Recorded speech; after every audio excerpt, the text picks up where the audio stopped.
ମୋ ମାଲିକ ଆସି ନାହିଁ ବାଜି ମୋତେ ଭୋକ ଲାଗିଲାଣି। କେତେବେଳେ ଖାଇବା? ଏତେ ଜୋରରେ ଭୋକ ଲାଗୁଛି, ଭୋକ ଲାଗୁଛି। କେତେବେଳେ ଆସିବୁ ତୁଇ? ମୋତେ ଖାଇବାକୁ ଦେଲେ ମୁଁ ଖାଇବି। ମୋ ପେଟରେ ମୂଷା ବୁଲୁଛନ୍ତି। ଆଉ କଣ ମାଲିକାଣୀ? ହଁ ଓ ମାଲିକାଣୀ, ହଁ ମୁଁ ତମ ପାଇଁ ଖାଇବା ବନେଇକି ରଖିଦେଇଛି। ହଁ ହଁ ବସ ବସ, ଦେଖ ଦେଖୁନା। କଣ କଣ ହେଇଛି? ହଁ ବସିକି ଦେଖ, ବସ। ହଁ କି ବାସୁନା ହଁ ଦେଖ ମାଲିକାଣୀ, ତମ ପାଇଁ କଣ ବନେଇଛି ଦେଖିଲ? ଆମ୍ବ ଆଗେ ଭାତ ଖାଇବ ନା। ଜ୍ଞାନ ମଞ୍ଜି ମାଲିକାଣୀ ତମ ପାଇଁ ବନେଇଛି। ଜ୍ଞାନ ମଞ୍ଜି ଭାତ। ଏଇଟା ହଉଛି ଡାଲି ବନେଇଛି। ଏଇଟା ଲାଉ ଆଉ ଆଳୁ ପଡ଼ିକି ସନ୍ତୁଳା ହେଇଛି। ଏଇଟା ସୋୟାବିନ ବଡ଼ି, ମାନେ ମାଉଁସ ବଡ଼ି, ତାପରେ ପତ୍ରକୋବି ଆଉ ଟିକେ ବିଟ୍ ଗାଜର ପକେଇକିରି ଏଇଟା କରିଛି। ଏଇଟା ଆମ୍ବ, ନୂଆଖିଆ ଆମ୍ବ ହେଇଛି। ଏଇଟା ତ ବାଇଗଣ, ଦେଖ ବାଇଗଣ କେମିତି ଛାଣିଛି, ବୁଝିଲ? ଟାୱା ଛଣା, ଏଇଟା ଟାୱାରେ ହେଇଛି, ବୁଝୁଛ? ତମେ ମୋ ମାଲିକାଣୀ ଖାଇବେ, ମୋ ମାଲିକାଣୀ ପାଇଁ ମୁଁ ବନେଇବିନି? ହଁ ବୁଝିଲ ମାଲିକାଣୀ? ଖାଇଲ, ଖାଇକି ମତେ କହିବ କେମିତି ହଉଛି। ବାଇଗଣ, ହଁ ଗୋଟେ ବାଇଗଣ ଗୀତ ଗାଇଲ ମାଲିକାଣୀ। ବାଡ଼ିରେ ପଶିଛି ଟୁଙ୍କୁଲା ଟୁଙ୍କି, ତାରେ ଚୋରି ଆଣିଲୁ ବାଇଗଣ ଝୁଡ଼ି। ଆଚ୍ଛା ଆଚ୍ଛା ଆଚ୍ଛା, ତାକୁ ଛାଣିଛି ମୁଁ ଖାଇବି। ମୁଁ ଆମ୍ବ, ଦେଖ ଆମ୍ବ। ଆମ୍ବ ଆମ୍ବ ଆମ୍ବ କଣ କି? ପାଚିଲା ଆମ୍ବ ନାଇଁ କି? ପାଚିଲା ଆମ୍ବ ଖାଇଲେ କଣ ହୁଏ ମାଲିକାଣୀ? ଫାଷ୍ଟ ଖାଉଛୁ ପାଚିଲା ଆମ୍ବ। ପାଚିଲା ଆମ୍ବ ଖାଇଲେ କଣ ହୁଏ? ଛୋଟ ଛୋଟ। ପାଚିଲା ଆମ୍ବ ଖାଇଲେ କଣ ହୁଏ ମାଲିକାଣୀ? ବଢିଆ, ଦେହ ପାଇଁ ଭଲ। ପେଟ ପରିଷ୍କାର ହବ। ହଁ ମେନ୍ ହେଉଛି ରସ ଜିନିଷ ଜିନିଷ ଜିନିଷ ମିଳିବ ତୁମକୁ ଆମ୍ବରେ, ହେଲା। ସେଥିପାଇଁ ଆମ୍ବ ହେଉଛି ଆମର ଜାତୀୟ ଫଳ, ନା କି ମାଲିକାଣୀ?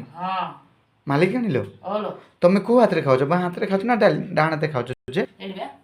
ତମେ ବାଁ ହାତ କେଉଁଟା ମାଲିକାଣୀ? ବାଁ ହାତ ସେଇଟା ନା ଡାହାଣ ହାତ? ଏବେ କହିଲ ମତେ କଣ କି ଏଇଟା ବାଁ ହାତ ବୋଲି କହିଦେଲ। ଖାଇବା ଦେଖି ମନ ମନ ଖୁସି, ଆନନ୍ଦ ହେଇଯାଉଛି ନାଇଁ କି ମାଲିକାଣୀ?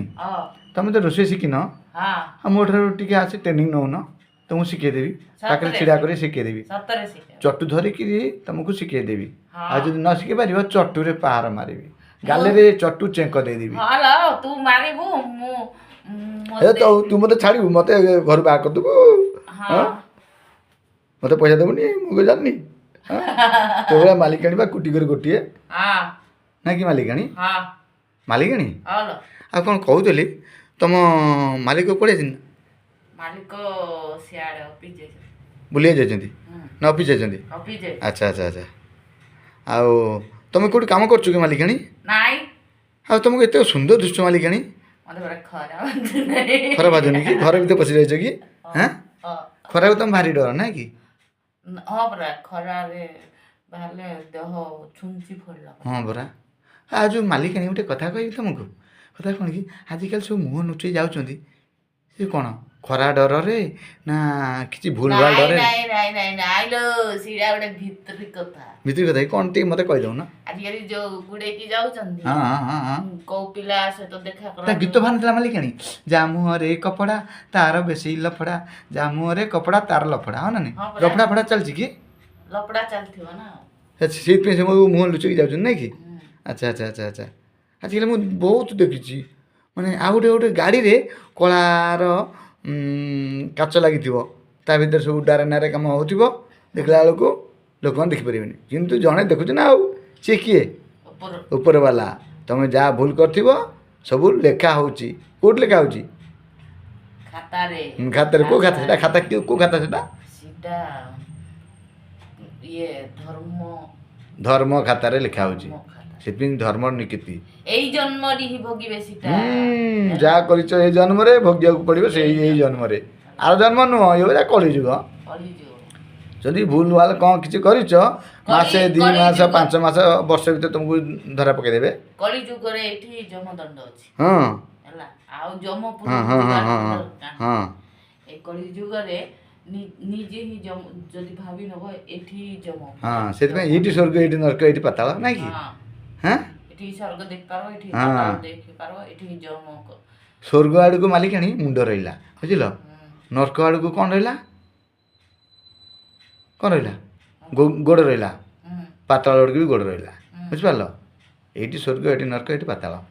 ମାଲିକାଣୀ ଆଉ ଗୋଟେ କଥା କ'ଣ କି ଆଜିକାଲି ଏଇ କଥା କହିବନି ତମ ମୋ ଭିତରେ କଥା ହେଲା। କ'ଣ କି ଲୋକମାନଙ୍କୁ ବି କହିବନି କଥା କ'ଣ କି କ'ଣ ଏମିତି କଥା ହେଲା? ହଁ ଭଲ କଥା ଲୋ। କ'ଣ କି ଆଜିକାଲି ଦେଖିବ ଯେତିକ ମାନେ ମାଲିକାଣୀ ମାନେ ଅଫିସରେ ଚାକିରି କରୁଥିବେ ବୁଝିଲ ଫୋନ୍ରେ ଚୁପି କଥା ହେଉଥିବେ। କାହା ସାଙ୍ଗେ କଥା ହେଉଛନ୍ତି ଲୋ? ଆଉ ଗୋଟେ ଘଇତା ଥିବ ଅଲଗା ଘଇତା ଅଛନ୍ତି କି? ସେମାନେ ଯିଏ ବାର ଘଇତା କରନ୍ତି ନା ସେମାନେ ମାନେ କ'ଣ କି ସେମାନେ ଏତେ ଦଣ୍ଡିତ ହୁଅନ୍ତି ଧର୍ମ ଦ୍ୱାରରେ ସେମାନେ ବଡ଼ ଅପରାଧୀ ବୁଝିପାରିଲେ। ସେଇଥିପାଇଁ ଗୋଟେ କଥା ମନେ ରଖିଥାନ୍ତୁ ମାଲିକାଣୀ କ'ଣ କହୁଥିଲି ଧର୍ମଦ୍ରୋହୀମାନଙ୍କୁ କଦାପି ଭଗବାନ ଦରବାରରେ କ୍ଷମା ନାହିଁ। ଗୋଟେ ନାରୀ ଯଦି ଭୁଲ କରିଲା ଜାଣିପାରୁନାହାନ୍ତି ତ ଜାଣିପାରୁନାହାନ୍ତି ସେ ଜାଣି ଶୁଣିକି ଭୁଲ ଜାଣିପାରୁନାହାନ୍ତି ଜାଣୁଛନ୍ତି ସେ କଥା ଅଛି ବା। କାଉ ଅତି ଚାଲା ଗଲେ କ'ଣ ଖାଏ?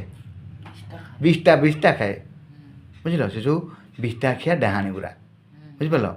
ଭୁଲ ଭାଲ କରୁଛନ୍ତି ଅଫିସ ଯାଇଛନ୍ତି ଇଆଡ଼େ ଶାଶୁ ଶ୍ୱଶୁର ହଉ କି ଘରେ ଝିଅମାନେ ଥିବେ ବାପା ମାଆମାନଙ୍କୁ ଝିଅମାନେ ମିଛ ସତ କହିକିରି ପଳେଇ ଯାଉଛନ୍ତି କଲେଜରେ ନଲେଜ ବଢ଼ିବା ପାଇଁ ଇଆଡ଼େ ପାର୍କରେ ବସିକିରି ଡାରେ ନାରେ ହେଉଛନ୍ତି। ବାବା ପୂର୍ବରୁ ପିଲା ଧରିକି ବୁଲୁଛନ୍ତି ଏସବୁ ମାନେ କ'ଣ ଫିଙ୍ଗି ଦେଉଛନ୍ତି। ଶିଶୁ ହତ୍ୟା ବଡ଼ ହତ୍ୟା। ସେଇଥିପାଇଁ ନାରୀମାନଙ୍କୁ ଅଭିଶାପ ମିଳିଛି। କି ଅଭିଶାପ ଦେଇଛନ୍ତି କଲେ ଦେଖିବା ନାରୀମାନଙ୍କୁ କି ଅଭିଶାପ ଦେଇଛନ୍ତି କହିପାରିବ? ନାରୀମାନଙ୍କୁ ନାରୀ ଅଭିଶାପ ଦେଇଛନ୍ତି ମାନେ କ'ଣ କି ଦ୍ରୌପଦୀ ଗୋଟେ ନାରୀ ତାଙ୍କର 5ଟା ସ୍ୱାମୀ ହଁ ନା ନାହିଁ ତାଙ୍କୁ ଅଭିଶାପ ଦେଲେ କିଏ? ତାଙ୍କ ଶାଶୁ କୁନ୍ତି ଦେଲେ ହଁ ନା ନାହିଁ। ଫେରେ ଆଉ ଗୋଟେ ନାରୀ କି ତାଙ୍କୁ ଅଭିଶାପ କିଏ ଦେଲେ କହିପାରିବ? ଏମିତି ବହୁତ କଥା ଅଛି। ସେ ନାରୀ ତତ୍ତ୍ୱ ପାଠ ପଢ଼। ଯେତେ ଯାହା ହଉ ଯେତେ ବାଧାବିଘ୍ନ ଆସୁ ନିଜ ସ୍ୱାମୀ ନିଜର। ଧର ତମେ କ'ଣ କି ତୁମ ସ୍ୱାମୀ ଛାଡ଼ି ଅଲଗା ପୁରୁଷ ସାଙ୍ଗରେ ପଳେଇଲ ହଁ ନା ନାହିଁ। ପଳେଇଲା ପରେ ଫେରେ ସେ ପୁରୁଷ ତୁମକୁ ଛାଡ଼ିଦେଲା ଫେରେ ତୁମ ସ୍ୱାମୀ ପାଖକୁ ହେଲେ ତୁମ ସ୍ୱାମୀ ତୁମକୁ ରଖିବ କି? ଆଉ ସେମିତି ଭୁଲ କରିବାକୁ ଯିବ କାହିଁକି? କାଦୁଅରେ ଗୋଡ଼ ପୁରେଇବ କାହିଁକି? ଗୋଡ଼କୁ ଧୋଇବ କାହିଁକି? ସେମିତି କାଦୁଅକୁ ଯିବାର ନାହିଁ କି ଧୋଇ ଦେଇ ହେବାର ନାହିଁ। ସେମିତି ଥରେ ଶୁଣ ଗୋଟେ ଅଣ୍ଡରା ପାଖରେ ଯାହା ଥିବ ଅନ୍ୟ ଅଣ୍ଡରା ପାଖରେ ବି ତାହା। ସେଇଟା ଯେ ଯଦି ସେମାନେ ଯେଉଁମାନେ ବୁଝିପାରୁନାହାନ୍ତି ସେମାନଙ୍କୁ ଗୁରୁ ଉବାଚ ଦେବାର ଅଛି ବୁଝିଲ। ତୁମେ ତ ଗୋଟେ ନାରୀ ହିସାବରେ ନାରୀମାନଙ୍କୁ କହିଦେବ ଏମିତି କାମ କର ନା। 5ଟାଙ୍କ ଯେମିତି ସମାନ ନୁହଁ ସବୁ ନାରୀ ବି ସମାନ ନୁହଁ। ସମସ୍ତ ମୁଣ୍ଡରେ କ'ଣ ସଚିନ୍ତା ଅଛି କି? ନାହିଁ। ସଚିନ୍ତା ପାଇଁ ତାଙ୍କୁ ସଦ୍ବୁଦ୍ଧି ପାଇଁ କ'ଣ ଦରକାର? ତାଙ୍କୁ ଭଲ ସାଣ୍ଠଣା ଶିଷ୍ଟାଚାର ସଂସ୍କାର ଦରକାର। ଆଜିକାଲି ସବୁ ସଂସ୍କାର ସବୁ ହରୁଛନ୍ତି କେଉଁଥିପାଇଁ? ଏଇଟା ସିଏ କରୁଛି ମୁଁ କରିବି। ସିଏ ଆଇଫୋନ୍ ଧରିଲାଣି ମୁଁ ଆଇଫୋନ୍ ଧରିବି। ତାଙ୍କ ଘରେ କ'ଣ କି କାର୍ ଅଛି ଆମର କାର୍ ଆଣିବା। ଏଇ ଯେଉଁ ଚିନ୍ତାଧାରା ଭୂତ ଡୁମା ପଶିଲା ଭଳିଆ ମୁଣ୍ଡରେ ଆଜିକାଲି ନାରୀମାନଙ୍କର ଏଇଟା ବହୁତ ଖରାପ ନୀତି ବୁଝିପାରିଲ। ଆଚ୍ଛା ମାଲିକାଣୀ ତୁମେ ଖାଅ ଖାଇକିରି କଥା ହଁ ତୁମେ ଖାଅ ଖାଅ ମୁଁ ତୁମେ ଖାଇସାରିଲା ପରେ ମୁଁ ଖାଇବି ଆଉ ଖାଇଦିଅ ଟେଷ୍ଟ କରି ମୋତେ କହିଲ।